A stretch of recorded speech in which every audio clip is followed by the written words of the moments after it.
Welcome to our deep dive. We're going to explore infinitary logic, but we're going to be tailoring this one specifically for, well, our philosopher in residence. Right. It's really an area of logic that I think stretches the boundaries of what we normally think about Yeah. when we think about logic, right? It's Yeah. it's fascinating because in traditional logic, you're usually dealing with finite expressions, Right. right? You can write them down, Right. on a piece of paper or whatever. But what happens when we allow those expressions to become um, infinite? Well, that's what infinitary logic is all about. Exactly. That's what infinitary logic is about, and it opens up a whole world of questions and Yeah. possibilities. What's so fascinating about infinitary logic is that it allows us to express ideas that just can't be captured by traditional finite logic. I Hmm. mean, we're talking about concepts that are inherently infinite in nature, like the full richness of arithmetic, or even the concept of finitude itself. Yeah. Okay. So infinite sentences, infinite ideas. That already sounds like it's giving me a little bit of a headache, to be honest. Yeah. But before we get too lost in the infinite, can you give me a sense of how these infinitary languages are even built? Like, what are the nuts and bolts? Yeah, so we start with the familiar building blocks of first-order logic, your basic logical connectives, quantifiers, variables. But then we add a twist. We Okay. allow for infinitely long conjunctions, disjunctions, and strings of quantifiers. So imagine a sentence that says, for all x, for all y, for all z, that just keeps going forever. Oh my God. Okay, so hold on. That already makes my head spin. It's like we're taking all the grammar rules of logic and just tossing them out the window. Right? Yeah. Like how do we even write these infinite sentences? It's not like we can fit them on a blackboard. Yeah. Right. We need new notation to handle this. Yeah. So we use symbols like L to denote these languages, where L and L are infinite cardinal numbers. And these symbols tell us how long our expressions can be. Okay. So, for example, O1, that lets us have countably infinite conjunctions, but we're still just using finite strings of quantifiers. Oh, okay. So it's like these symbols. These symbols are almost like blueprints Yeah. for our infinite languages, but I'm still trying to wrap my head around what we can actually do with them. Like why should I as a philosopher or anyone listening to this care about these infinitary languages? What's the big deal? The real power of infinitary languages lies in their expressive power. Okay. So let's take the standard model of arithmetic, for example. That's just the natural numbers, right, with all their familiar properties. Yeah. Turns out you can't fully describe that system using just first-order logic. You need the muscle of an infinitary language like El Bueno to capture all the infinitely many truths about addition, multiplication, and so on. So you're saying that we can capture the infinite essence Yeah. of mathematical structures. Yeah. Okay, that makes sense, especially for someone interested in the philosophy of mathematics. Yeah. Um, are there other examples though where infinitary logic really shines a light on Yeah. on philosophical issues, things that might be relevant to me? Oh, yeah, absolutely. Think about the concept of finitude. Okay. Seems so basic, All right. right? But how do we actually define what it means for something to be finite? Infinitary languages actually give us the tools to do that. We can write a sentence that says there exists a finite number of objects such that, and then specify the properties we care about. Wait, so you're saying that we can define with these infinitary languages, we can define what it means Yeah, to be finite. yeah, Like doesn't that create a kind of a paradox, right? yeah. Because we're using an infinite tool to define finitude. Mhm. I feel like that has huge implications for how we think about the relationship between the finite and the infinite. It does. That's a great observation, and it hints at the philosophical depth of infinitary logic. We're not just playing with symbols here. We're grappling with fundamental concepts that have puzzled philosophers for centuries. Yeah, this is where it gets really interesting. We're moving beyond the technicalities, right? Exactly. And into deep philosophical water. Are there other philosophical gems we can unearth with these infinitary tools? Here's a big one. Defining truth for countable languages. Okay. This is a huge issue in the philosophy of language. In first-order logic, we can't define truth for the language within the language itself. So Right. it's like a limitation built into the system. Right. But with an infinitary language, like L1, we can actually create a truth predicate for any countable first-order language. So you're saying that we can do something with infinitary logic that was previously thought to be impossible. Yeah. Like we can define truth in this kind of self-contained way. Yes. I mean, that seems like it could shake up our whole like understanding of truth and how we represent it. You're getting it. Infinitary logic opens up possibilities that were previously closed to us, and it forces us to rethink some of our most basic philosophical assumptions. Okay, I'm starting to see the appeal of these infinitary languages. They allow us to express more, define more, and maybe even understand more about the nature of truth itself. Yeah. But it also sounds like we're venturing into like pretty complex territory, right? Yeah. Is there a point where like all this expressive power becomes too much? Do we lose something along the way? That's a key question. While infinitary languages offer incredible power, they do come at a cost. They often lack some of the like nice, neat properties of first order logic that make it so easy to work with. Okay. For example, compactness. Right. One of the cornerstones of first order logic that generally fails for infinitary languages. Hold on, I'm getting a bit lost here. Yeah, You said that L1 has a completeness theorem, it does. Yeah. but it doesn't have compactness. Can you walk me through how that even works? What does it mean for a system to be complete but not compact? Yeah, so let's start with compactness. It essentially means that if every finite part of a set of sentences is consistent, Okay. meaning they could all be true at the same time, then the entire set of sentences is consistent. It's a powerful tool for reasoning about logical systems. Right. But with infinitary languages, this principle breaks down. You can have sets of sentences that are consistent in every finite part, but when you consider the whole infinite set, Yeah. they become contradictory. Okay, so if we lose compactness, does that mean like all bets are off when we're working with infinitary languages? Do we lose the ability to reason about consistency in a systematic way? Not necessarily. There are still ways to make sense of consistency and find pockets of local compactness, but it requires more sophisticated tools and techniques. So while L1 retains some like orderliness, it still breaks some of the rules that we rely on Yeah. in standard logic. Right. Right? For instance, it lacks you said compactness, right? Which means we can't simply check finite parts to guarantee the consistency of the whole. Right. What other rules kind of fall by the wayside in this realm? Another important property that L1 lacks is something called prenex normal form. Okay. In first order logic, we can rearrange any formula so that all the quantifiers come at the beginning, right? Yeah. It's a way of simplifying formulas and making them easier to analyze.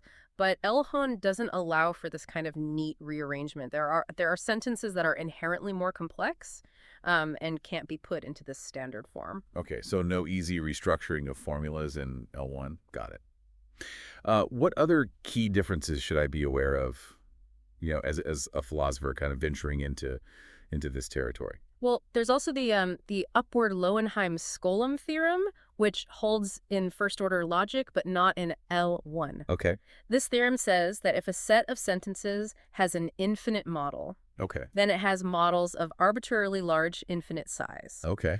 But in L1, you can have sentences that have a model of a certain infinite size, but no models of any larger size. So even though L10 has this nice completeness theorem, it's still a very different beast Yeah. than first order logic. Mhm. It plays by different rules. Right. It has different strengths and limitations. It's like we're entering a new logical universe. Yeah. With its own unique laws. That's a great analogy. And it's important to keep those differences in mind as we explore this new landscape. You mentioned earlier that L1 has as this completeness theorem. Yeah. What exactly does that mean in this context, and why is it significant, especially for someone coming from a philosophical background? Yeah, so the completeness theorem, even in this modified form, is a powerful result.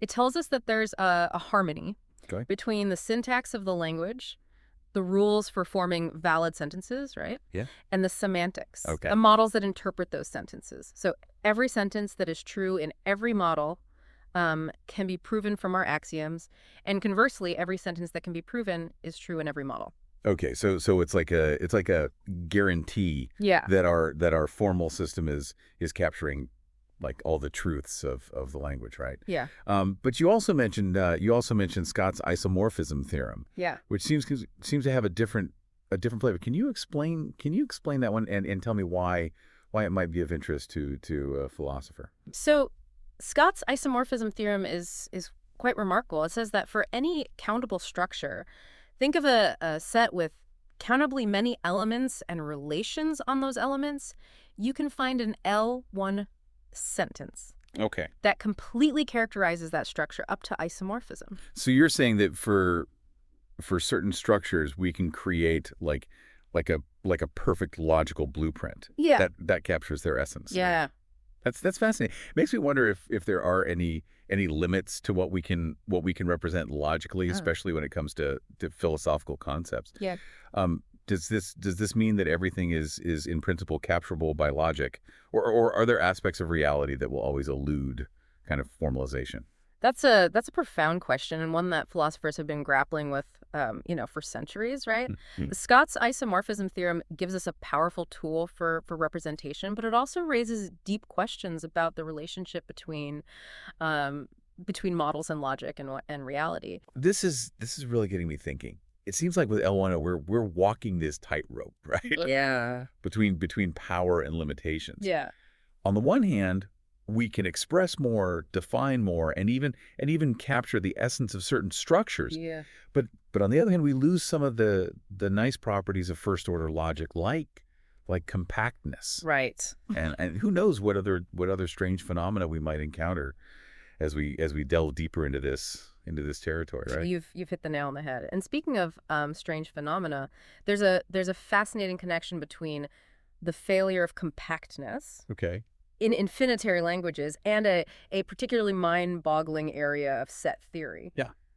Large cardinals. Okay, these large cardinals sound like they're pushing the boundaries of what we even consider like numbers. Yeah. Right. But you're saying they're connected to this compactness problem. Yes. In logic, that's wild. It's like these huge abstract entities are somehow influencing the behavior of our logical systems. Right. You're right. They are pushing those boundaries. Large cardinals are incredibly large, infinite numbers, whose existence can't even be proven from the standard axioms of set theory. They're like the giants of the mathematical universe, and their properties have ripple effects throughout different areas of math, including logic. So we're not just dealing with abstract logical systems here. We're touching upon the very foundations of mathematics, right?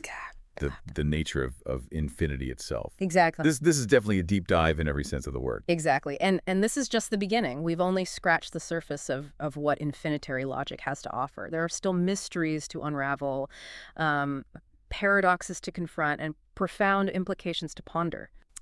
Okay, so we've got these large cardinals kind of lurking in the background, possibly influencing the behavior of our logical systems.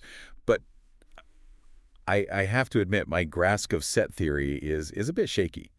Can you give me a little more like background on what these large cardinals are and how they connect to the compactness problem? Sure. So large cardinals are a fascinating topic. Good. Even if they can be a bit intimidating at first, Yeah. they're essentially infinite numbers that are so large. Their very existence goes beyond what we can prove from the usual axioms of set theory. So we need to go beyond the standard rules of the game. Yeah. Beyond the usual axioms to even like talk about these cardinals. Uh-huh. It's like we're entering a new realm of mathematics altogether. Exactly. So what are some examples of these large cardinals, and what makes them so special? Some famous examples include inaccessible cardinals, which can't be reached by taking power sets or unions of smaller cardinals. Okay. It's like they're unreachable from below. Okay. And then you have measurable cardinals, which have a certain property related to the idea of measuring the size of sets, even infinite ones. Okay. So we've got inaccessible cardinals that are unreachable. We've got measurable cardinals that deal with measuring, like the unmeasurable. Right. It's all very abstract. But how do these connect to the compactness problem in infinitary logic. It still feels like we're jumping between like completely different universes here. The connection is subtle, but it's profound. Okay. So it turns out that the failure of compactness in certain infinitary languages is often a symptom of the presence of these large cardinals lurking in the background. Okay. For example, if a certain language L has a weakened version of compactness, then the cardinal pa must be at least inaccessible. So the compactness problem, which seemed like a purely logical issue, right? Yeah. Is actually giving us hints about the existence of these massive set theoretic entities. It's like logic and set theory are intertwined at a very deep level, like Yeah. influencing each other in ways we're only beginning to Great, understand. got it. The properties of these large cardinals can have a ripple effect throughout mathematics, impacting even the seemingly simple question of whether a set of sentences can be satisfied in a model. It's a reminder that mathematics is a deeply interconnected web of ideas. This is all incredibly mind blowing, but I'm trying to keep my philosophical hat on here. Yeah. What does this connection between infinitary logic and large cardinals tell us about the limits of formal systems? Yeah. Or the nature of mathematical truth? That's a great question, and it leads us to another crucial concept in infinitary logic: Yep. incompleteness. So unlike first order logic, which has a beautiful completeness theorem, right? Right. Many infinitary languages, including L11, are inherently incomplete. Wait, so even with all this expressive power, with infinite sentences and large cardinals in the mix, we still run into the problem of incompleteness. Yes. That's both fascinating and a bit disheartening. Yeah. It seems like no matter how far we push the boundaries of logic, we can never escape this fundamental limitation. You're right. Incompleteness seems to be a recurring theme in logic. Infinitary logic is no exception. But it's not necessarily disheartening. It's more like a challenge, right? A Yeah. reminder that there will always be truths that elude capture by any formal system we can devise. This sounds a lot like Gödel's incompleteness theorems. Yeah. Which basically show that any sufficiently powerful formal system Right. will always contain true statements that can't be proven within the system. Is the incompleteness in infinitary logic just a rehash of Gödel's results, Right. or is it something different? It's related to Gödel's ideas, but not quite the same. So Gödel's theorems apply to systems that can represent arithmetic, but infinitary languages operate at a higher level of abstraction, dealing with concepts that go beyond basic arithmetic. Okay, so we're not just dealing with a rehash of Gödel, right? Yeah. This is a new kind of incompleteness, Yeah. specific to the world of infinitary logic. Right. But I'm curious, how do we even prove that a language is incomplete? It seems like a difficult task to show that Yeah. that there will always be like truths that slip through the cracks of any formal system. The key lies in the concept of definability. Okay. So in logic, we often talk about defining sets or properties using formulas within a language. Right. So for example, in arithmetic, you can define the set of even numbers. Using a first order formula. But things get trickier when we try to define the set of valid sentences Okay. of an infinitary language. So the question is, can we use a formula like within a language Yeah. to pinpoint all the true statements of that language? Yeah. It's like asking the language to like see its own reflection in a mirror, right? It sounds very self-referential. Yes. Which is always a recipe for strange and paradoxical results. You're exactly right. And that's where things start to break down for infinite quantifier languages. To even talk about definability in this context, we need to specify a coding structure, Okay. a set theoretic framework where we can treat formulas as objects themselves. So we're taking formulas which are usually used to talk about things, Right. and turning them into objects that we can talk about using other formulas. Yeah. It's like a double layer of abstraction, right? A kind of like meta logic. Precisely. So for first order logic, we often use hereditarily finite sets as our coding structure. Oh. These are sets built up from the empty set in a finite number of steps. But Sure. but for L11, the natural coding structure becomes the collection of hereditarily countable sets, Okay. which allows for more complexity. Okay, so we've got these formulas encoded as sets, Yeah. but I still don't see how this leads to incompleteness, right? Like how do we show that there are truths that can't be captured by the language? This is where Scott's undefinability theorem comes in. Right. This theorem states that the set of valid sentences of L11, when encoded as sets in our coding structure, is not definable within that structure, even Yeah. using the full power of L1 itself. Whoa, that's a mouthful. So we can't even use Elnon to point to its own set of valid sentences within its own coding structure. It's like the language is fundamentally incapable of like grasping its own truths in a complete way. That's a great way to put it. This undefinability result has profound consequences. Yeah. It implies that L11 is inherently incomplete. Yeah. There will always be true sentences in this language that cannot be derived from any set of axioms, no matter how clever we are in constructing our formal system. This is mind-blowing. It's like we're hitting a fundamental wall. Yeah. A limit to what can be known or expressed Right. within a formal system. Even when we allow, infinite expressions and venture into the realm of large cardinals. What does this tell us about the nature of truth itself? Is there a realm of truth that transcends the grasp of any logical system? Those are great questions and ones that philosophers continue to debate. The incompleteness of L101 certainly challenges our assumptions about the power of formal systems and the nature of mathematical truth. Okay, so we've established that general compactness fails in infinitary languages, Right. and even L with its completeness theorem is ultimately incomplete. Yeah.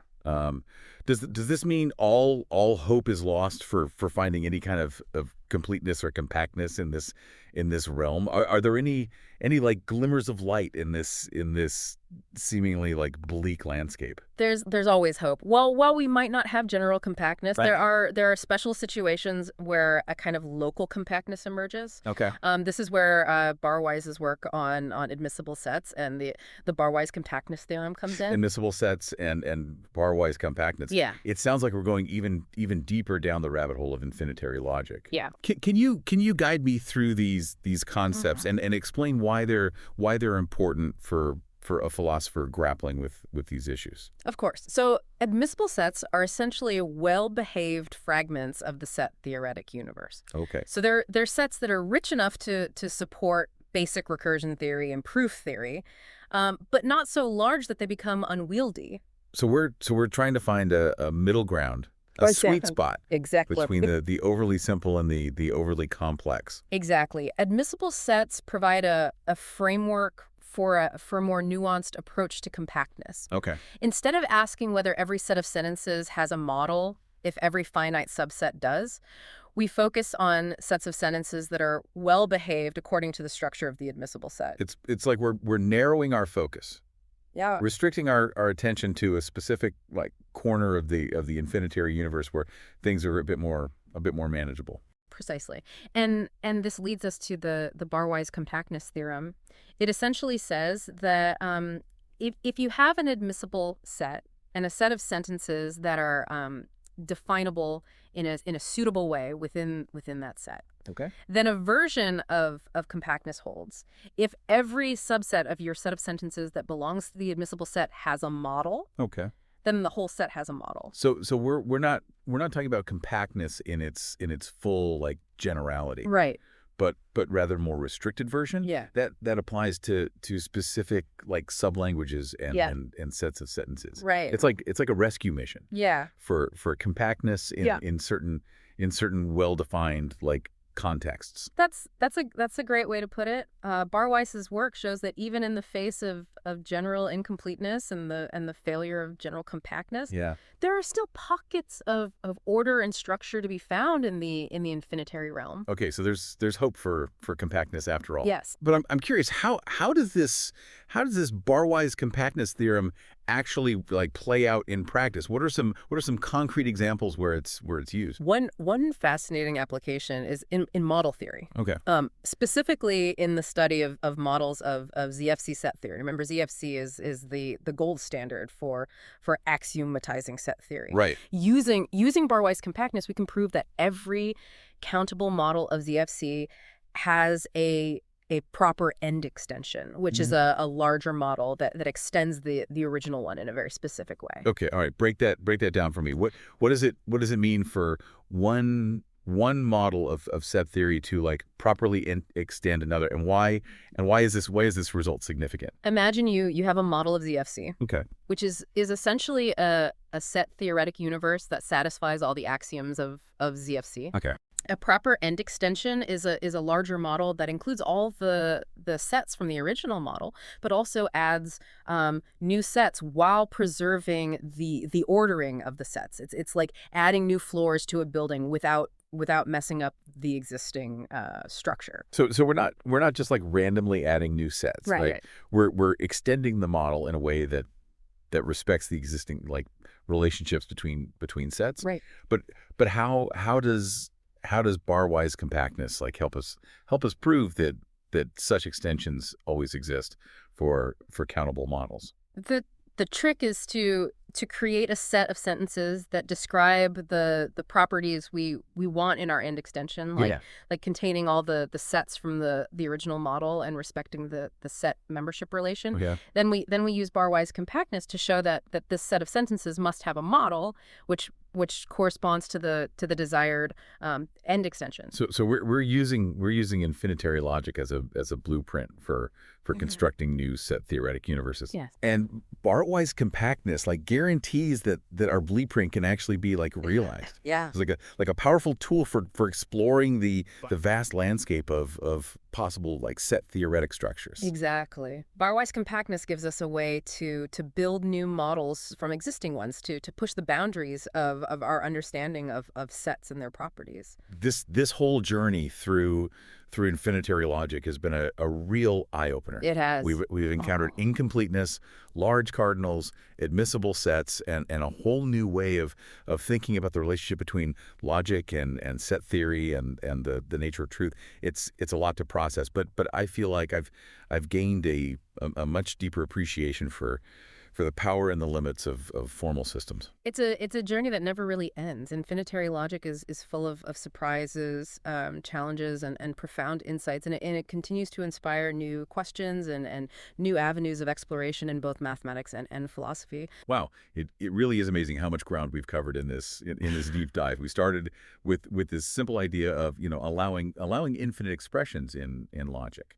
And it's led us to explore everything from like the foundations of mathematics to the very nature of truth. I have to say, as a philosopher, this has been an incredibly stimulating conversation. But before we wrap things up, I'd love to like distill some key takeaways. Yeah. Right, for our listeners. What are the main insights that you think they should carry with them from this exploration of infinitary logic?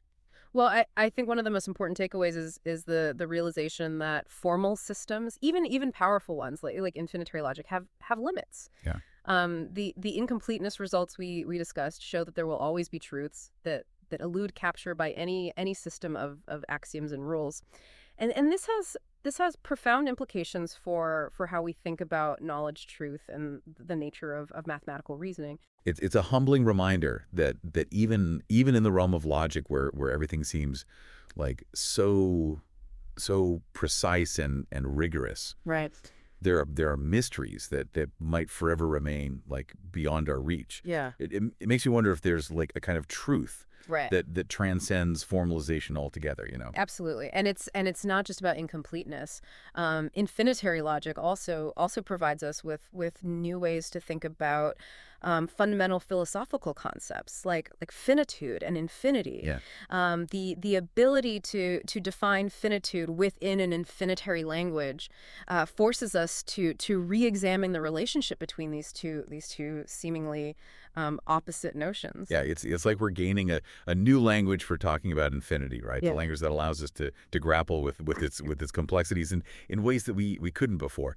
And speaking of infinity, we can't forget the surprising connection, Yeah. right, between infinitary logic and large cardinals. Right. The interplay between logic and set theory is truly fascinating. It highlights how seemingly abstract concepts like large cardinals can have a tangible impact on the behavior of logical systems. It's a reminder that mathematics is a deeply interconnected Yeah. web of ideas, right? Yeah. And that even the most abstract concepts can have like unexpected consequences in other areas. Yeah, absolutely. Yeah. And for a philosopher, it raises questions about the relationship between these different areas of mathematics and their philosophical foundations. Do these connections reflect a deep unity in the structure of reality, or are they simply artifacts of our formal systems? Wow, that's a question that could keep us debating for hours. Yeah. But unfortunately, we're running out of time for this deep dive. Yeah. Before we go, I have to ask what's one lingering question that you think our listeners should ponder as they continue their own philosophical like explorations. Here's a thought-provoking one.